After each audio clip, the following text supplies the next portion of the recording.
Hubo un tiempo en el que un puñado de héroes, un puñado de hombres, forjaron la leyenda de Texas.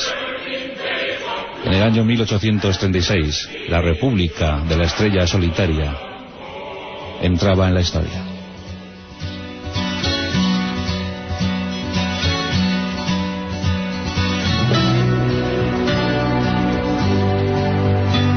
Texas, el segundo estado en extensión de la Unión, detrás de Alaska con casi 700.000 kilómetros cuadrados. Explorado por los españoles, conquistado por los mismos. En el año 1716, una expedición con militares y misioneros, así era la cosa. Llegaban a una zona a la que llamaron San Antonio, fundando una misión que con los años se convertiría en una fortificación militar. En el año 1744 se sentaban los cimientos de San Antonio del Álamo. El Álamo, recordad el Álamo, uno de los nombres más populares en la historia de los Estados Unidos. Y todo comenzó aquel 23 de febrero de 1836.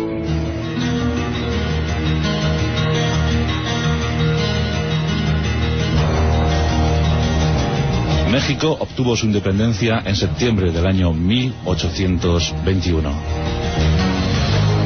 Se convertía en uno de los países más potentes de todo el continente americano. No solo dominaba su extensión actual, sino también Texas, Nevada, Arizona, Nuevo México, California. Un país inmenso y escasamente poblado.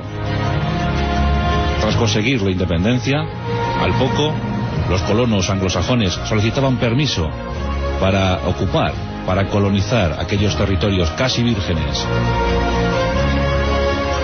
En 1823, Moisés y Stephen Austin trasladaban 300 colonos a los territorios de Texas. En principio los mexicanos asintieron y concedieron una tregua de 7 años en la que los nuevos habitantes no deberían pagar aranceles, no deberían pagar tributos. Pero el plazo se fue consumiendo y la situación de los mexicano-americanos era cada vez más angustiosa. Había miles de inmigrantes ilegales. La situación ha cambiado, ¿verdad?, en este último siglo. Pero entonces los ilegales eran los norteamericanos, los que ocupaban aquel territorio sin papeles. Finalizando la década de los 20, hacia 1829-1830, la demografía decía esto: había más de 25.000 colonos americanos frente a unos 4.000 habitantes mexicanos. Todo estaba a punto de estallar, y en efecto lo hizo. En 1834 llegaba al poder en México el general Antonio López de Santa Anna, un hombre terco, duro, déspota, que no estaba dispuesto a dejar pasar una sola oportunidad de enriquecer y enriquecerse. Los tejanos tenían un líder, su nombre Samuel Houston, un curtido militar, avezado en las lides militares de la guerra. En torno a él se empieza a aglutinar lo que se empieza a llamar ya ejército, el ejército regular de Texas. En 1835 estalla la rebelión. Los norteamericanos se sublevan, tienen una idea: proclamar la independencia y posteriormente incorporarse a los Estados Unidos de América. Diciembre de 1835, las tropas de Sam Houston ocupan San Antonio del Álamo. Todo está a punto de suceder. Sam Houston había conseguido reunir un pequeño ejército de apenas 1.000 efectivos. Antonio López de Santa Anna empieza a reclutar gente, empieza a organizar sus tropas y organiza una expedición punitiva contra los tejanos. Consigue reunir casi 4.000 hombres. Las tropas mexicanas se internan por el territorio de Texas. Sam Houston, conocedor de la historia, conocedor de las aventuras difíciles que le iba a tocar asumir, decide repliegue, un repliegue táctico, a la espera de mejor suerte, mejor bonanza. Tiene que abandonar San Antonio. Pero algunos hombres se niegan en redondo a abandonar aquella posición. Es el caso de Jim Bowie, jefe de todo el cuerpo de voluntarios. Junto a él se queda el coronel William Barrett Travis, un joven de apenas 26 años que intentará organizar la resistencia. El Álamo no se rinde. El Álamo era una posición difícil de defender, porque es una misión de forma irregular, pero bueno, que aún así lo iban a intentar. Travis, como jefe de la tropa regular, hace recuento de sus efectivos. Sam Houston se ha ido y le ordena que le siga, pero Travis se niega en redondo. Jim Bowie tampoco quiere ir detrás de Sam Houston. Aguantarán en el Álamo. Cuentan con unos 150 hombres. Todos ellos se acantonan, se acuartelan en el Álamo. Empiezan a hacer acopio de víveres, de municiones, algún cañón. Llegan noticias, los mexicanos se acercan a la población. El general Santa Anna está decidido a todo. Declara la guerra sin cuartel, es decir, no habrá prisioneros. O escapan o mueren. Todos están preparados para el combate final. Sam Houston está nervioso, está tenso. No entiende por qué no le han seguido sus hombres. Travis, el impetuoso Travis, como os digo, un joven de 26 años, de Carolina del Sur, abogado, militar de escasa efectividad, pero eso sí, muy temerario, muy valiente, decidido a acabar allí. Lanza una proclama, la famosa súplica de Travis. Pide que los voluntarios acudan al Álamo, que defiendan el Álamo.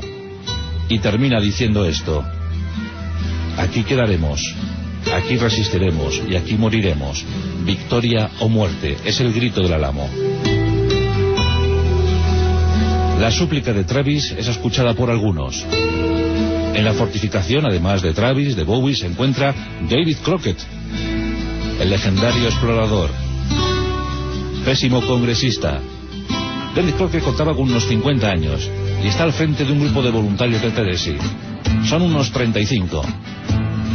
Algunos más se incorporan a aquella tropa de irregulares, aquella tropa de voluntarios. Finalmente se hace recuento. Si miramos diferentes fuentes bibliográficas, podemos decir que bueno, la cifra es muy variable según unos, según otros, pero bueno, iría desde los 185 que dicen, pasando por los 187, 189, hasta 256 aventuran algunos. Lo cierto es que allí estaban todos. Los hombres de Tennessee, los hombres de Kentucky, los propios tejanos. Junto a la tropa, 30 mujeres y niños. Están tensos, preparando el momento final, el momento del combate. Sam Houston no llega. Travis envía un mensajero que de forma desesperada va a informar a Sam Houston sobre lo que está ocurriendo en el Álamo. Más de 4.000 mexicanos se están acercando y van a sitiar la ciudad, van a sitiar la misión del Álamo de San Antonio. El caballo sale raudo y veloz de la misión. El último superviviente, el único que quedó, aquel joven que envió el mensaje a Sam Houston. El 23 de febrero del año 1836, la suerte estaba echada y el general Santa Anna estrechaba el cerco sobre la fortificación del Álamo. Travis está decidido a resistir hasta el final. Cuenta con sus 189 hombres. Se preocupa por el futuro de las mujeres y de los niños. ¿Llegará Sam Houston? ¿Llegarán los refuerzos anhelados? ¿Lograremos salvar la situación? El general Santa Anna, que, hombre, era terco, era déspota, pero también era orgulloso, era refinado, era un hombre incluso agradable, dicen. Quiere terminar aquello de la mejor manera posible. Habrá un asalto total, pero envía un mensaje a Travis: respetará la vida de las mujeres y de los niños. Travis acierta a sacar a las mujeres, acepta esa condición, y las 30 mujeres y los niños abandonan el Álamo. Con los ojos bañados en lágrimas, se despiden de sus maridos. Saben que es la última despedida. Saben que nunca más les volverán a ver. El Álamo no se va a rendir. El Álamo morirá.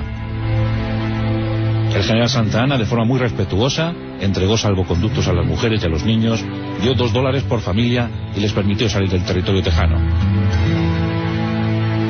Entre esas mujeres y niños iba la famosa viuda Dickinson, aquella que luego informaría en González a Sam Houston sobre la suerte de los infortunados defensores del Álamo.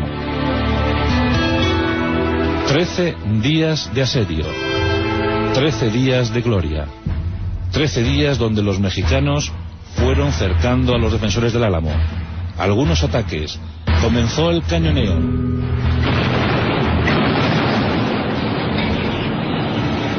24 horas, una tras otra.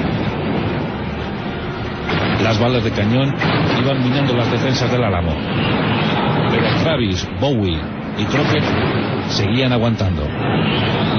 Un día tras otro, los víveres y las municiones se iban acabando. Algunas cargas de los mexicanos, cargas heroicas, sufren muchísimas bajas. Pero la moral de los defensores del Álamo no se amilana. Responden con dureza a todos los ataques. Las 4 paredes de la misión van poco a poco convirtiéndose en ruinas. Finalmente, el general Santa Anna decide un asalto final. A tal fin, prepara 1.800 hombres. 1.800 hombres que se van a distribuir en 4 columnas. La mejor defendida es la posición del este. Ahí van a concentrar el ataque principal. En la puerta norte, un ataque un poquito más pequeño, pero ahí se encuentra Travis defendiendo aquella posición. Santa Anna lo tiene todo perfectamente preparado. Madrugada del 6 de marzo de 1836. Los 1.800 mexicanos se acercan sigilosamente a la posición. Tocan a degüello. Las trompetas sueltan su letanía mortal. Es la hora del ataque, 5 de la mañana. El general Santa Anna ordena un ataque generalizado sobre todas las posiciones defendidas por los tejanos. Es el momento crucial, es el momento final. El Álamo está a punto de caer, pero a muy alto precio.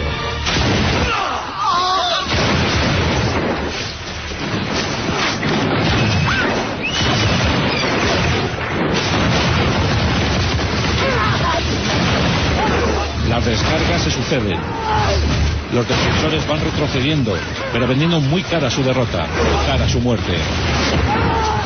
El coronel William Barrett Travis fue uno de los primeros en caer. Cuentan crónicas fidedignas escritas por los propios soldados mexicanos que Travis se defendió con honor, se defendió con heroísmo, que miraba con rabia insolente a sus atacantes, que descargó todo lo que tenía sobre ellos y que finalmente fue abatido. Jim Bowie, afectado por unas fiebres tifoideas, murió acuchillado en su propia cama. Los minutos iban sucediendo. De las murallas pasaron al patio central. Allí la lucha fue denodada, cuerpo a cuerpo. Uno tras otro los defensores del Álamo iban cayendo. Uno tras otro iban retrocediendo. Apenas ya quedaba nada. Apenas quedaban ya municiones. Apenas quedaban hombres. Los mexicanos, con una valentía inusitada, consiguen derribar a los últimos. Finalmente, hacia las 8 de la mañana, todo está perdido. El Álamo ha caído.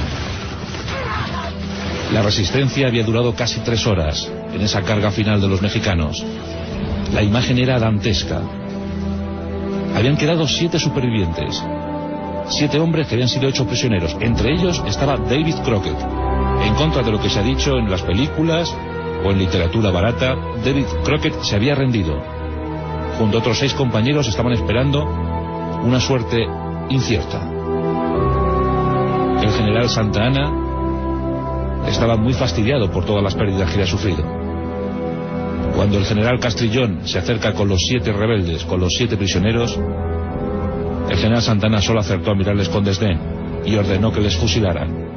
Juicio sumarísimo para los últimos defensores del Álamo. Y se lo ordenó a los zapadores, que era la tropa que tenía más próxima. Pero los oficiales de esta tropa hicieron en principio oídos sordos, pensando que todo era fruto de una rabieta del general Santa Anna y que pronto su honor le haría pensar lo contrario. Se debía dar mejor suerte, mejor destino a esos últimos defensores que con tanto honor, con tanta valentía, con tanto ardor habían defendido aquella posición del Álamo. Pero algunos oficiales desenvainaron sus espadas y acabaron con la vida de David Crockett y los suyos a espadazos, tras haberles hecho sufrir bastante. Así terminaron los últimos defensores del Álamo. La imagen era horrible. 189 muertos por parte tejana, unos 600 por parte mexicana. 800 muertos en total que dominaban aquel escenario tan tétrico. El general Santa Anna ordenó crear una inmensa pira donde quemaron los cadáveres. Allí murieron, allí fueron quemados amigos y enemigos. Así terminó el Álamo. El general Santa Anna, su orgullo le había hecho tomar el Álamo, pero a un altísimo precio. Aquellos hombres que había perdido, más de 600 entre muertos y heridos, le hubiesen sido muy útiles en acciones posteriores. Es cierto que habían vencido en las batallas de Goliat o en el Álamo, pero después, ¿qué ocurriría? Tampoco tenía muchos hombres el general Santa Anna para poder recorrer todo el territorio tejano. El 21 de abril de 1836, los mexicanos eran pillados infraganti, eran pillados por sorpresa por las tropas de Sam Houston, que con el grito de "recordad el Álamo", abatieron a muchísimos mexicanos en aquel 21 de abril de 1836, causando, además de las bajas, 780 y tantos prisioneros, entre los que se encontraba el propio general Santa Anna, que de forma humillante tuvo que firmar la paz y reconocer que Sam Houston era el dueño de la situación, el nuevo dueño de la situación. Texas había proclamado su independencia en aquel febrero de 1836, cuando un grupo de valientes habían cerrado en la misión del Álamo, dando 13 días preciosos a Sam Houston para que se organizara. El sacrificio de aquellos héroes no fue estéril. Las tropas tejanas consiguieron devolver el golpe y entregar la independencia al estado de la estrella solitaria. En 1846, Texas se incorporaba a la Unión. Se provocaba una nueva guerra con México. Otra vez la derrota para los mexicanos. Pero en esta ocasión, la anexión fue brutal. Los territorios de Colorado, de Nevada, California, Texas, Nuevo México, pasaban a formar parte del nuevo imperio emergente. En 1848 terminaba la Guerra de México y los Estados Unidos avanzaban como gran país. Y todo empezó aquel 23 de febrero de 1836 en una pequeña misión, lejana, muy lejana, en una localidad llamada San Antonio. Los defensores del Álamo. El ejército norteamericano hoy en día sigue con esa frase: recordad el Álamo. En nuestros pasajes de la historia, hoy han sonado Travis, Crockett, Bowie, Santa Anna, héroes de leyenda, héroes de un siglo terrible y cruel. El siglo definitivo para el nacimiento de los Estados Unidos de América.